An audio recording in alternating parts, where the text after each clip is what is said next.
household ang pagmamahalang dinihit. Ang mga madalas nilang dinihit, 5.3% ang iminahal.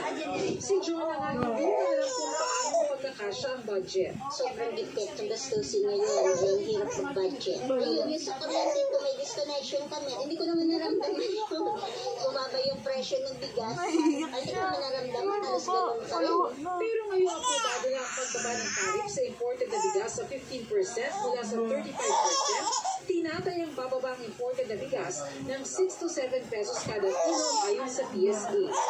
Ayon sa Department of Agriculture, maaaring susunod rin sa pagbaba ang presyo ng local rice. Malaking reduction yan na posible na hindi yun pararamdaman. Dahil dyan, maaaring bumaba ang kabuuang inflation rate sa hinaharap. There is expectation, of course, to reduce the overall inflation given the contribution of rice to the overall inflation. Para sa GMA